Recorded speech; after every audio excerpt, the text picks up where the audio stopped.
તો નમસ્કાર દર્શક મિત્રો, દેશ દુનિયા અને ગુજરાતના તાજા મહત્વના અને માહિતીલક્ષી સમાચારમાં આપનું સ્વાગત છે। દર્શક મિત્રો, દેશ અને વિદેશમાં ઘટતી અવનવી ઘટનાઓની માહિતી તેમજ રાજનીતિને લગતા સમાચારોની અપડેટ સૌથી પહેલા મેળવવા માટે અમારી ટ્રેન્ડિંગ ગુજરાત યુટ્યુબ ચેનલને અત્યારે સબસ્ક્રાઇબ કરી લેજો અને બાજુમાં આપેલા ઘંટડીના નિશાનને પણ પ્રેસ કરી દેજો, જેથી અમારા અવનવા વિડીયોની અપડેટ સૌથી પહેલાં તમારા સુધી પહોંચી જાય।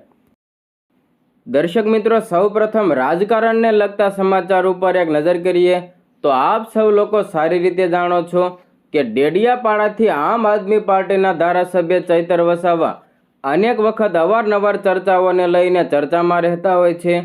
તમને જણાવી દઈએ કે ચૈતર વસાવા અવારનવાર ભાજપ સરકારનો વિરોધ કરીને તેઓ ચર્ચામાં રહેતા હોય છે, ત્યારે હવે ફરી એકવાર ચૈતર વસાવા ચર્ચાનો વિષય બન્યા છે। જી હા દર્શક મિત્રો, નર્મદા જિલ્લા સંકલન સમિતિની બેઠક યોજાઈ હતી, જેમાં ચૈતર વસાવાએ રસ્તા, પાણી, રોજગાર અને ઈંધણ અછત મુદ્દે રજૂઆત કરી હતી। તો શું છે સમગ્ર મામલો તેની વિગતવાર માહિતી મેળવીએ। મિત્રો, ચૈતર વસાવાએ વિડીયો સંદેશ મારફતે માહિતી આપી કે નર્મદા કલેક્ટરની અધ્યક્ષતામાં જિલ્લા સંકલન અને ફરિયાદ નિવારણ સમિતિની મહત્વપૂર્ણ બેઠક યોજાઈ હતી। બેઠકમાં જિલ્લાના ચૂંટાયેલા પ્રતિનિધિઓ તેમજ વિવિધ વિભાગોના અધિકારીઓ પણ ઉપસ્થિત રહ્યા હતા। બેઠક દરમિયાન જિલ્લાના વિકાસ કાર્યો અને લોકો સામે ઊભી થયેલી વિવિધ સમસ્યાઓ અંગે વિસ્તૃત ચર્ચા કરવામાં આવી। ચૈતર વસાવાએ વધુમાં જણાવ્યું કે નર્મદા જિલ્લામાં હાલમાં ચાલી રહેલા ડામરના રસ્તાના તમામ કામો સત્વરે અને ગુણવત્તાપૂર્વક પૂર્ણ કરવામાં આવે તે માટે રજૂઆત કરવામાં આવી હતી।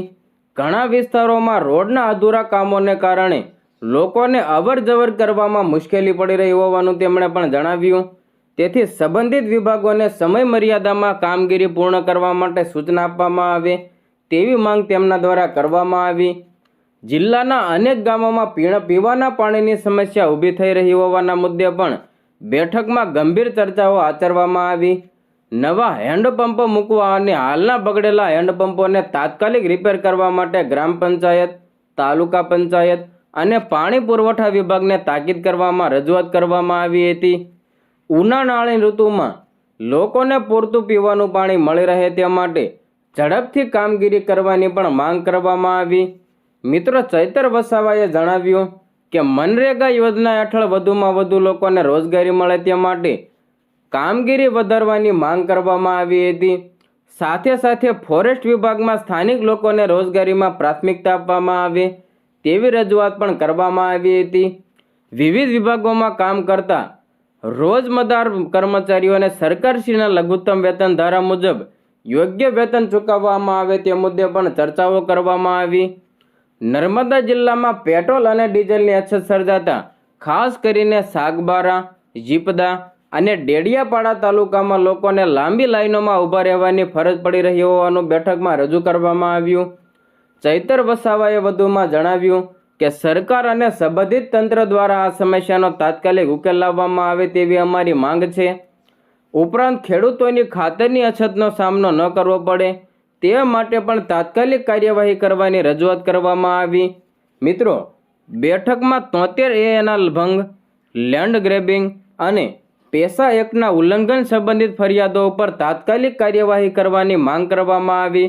તો સાથે સાથે RTO વિભાગ દ્વારા ઘનશેરા, વેસરા ટેકરા, સેતપુર, કલખાલા અને ગમથલા વિસ્તારમાં ઊભી કરાયેલી ગેરકાયદેસર ચેકપોસ્ટોને કારણે ખેડૂતો, શાકભાજી વેચતા વેપારીઓ અને સામાન્ય નાગરિકોને થતી હેરાનગતિનો મુદ્દો પણ ઉઠાવવામાં આવ્યો હતો। મિત્રો, ડેડિયાપાડા તાલુકા પંચાયતનું મકાન જર્જરિત હાલતમાં હોવાથી તેનું નવીનીકરણ કરવા, આંગણવાડી અને શાળાઓ સંબંધિત પ્રશ્નોનું નિરાકરણ લાવવા તેમજ જિલ્લાના અન્ય વિકાસ કાર્યો ઝડપથી પૂર્ણ કરવા પણ તાકીદે રજૂઆત કરવામાં આવી। બેઠકમાં હાજર અધિકારીઓએ તમામ પ્રશ્નોનો સકારાત્મક અભિગમથી ઉકેલ લાવી ટૂંક સમયમાં કામગીરી પૂર્ણ કરવાની ખાતરી આપી હોવાનું ચૈતર વસાવા દ્વારા જણાવવામાં આવ્યું છે।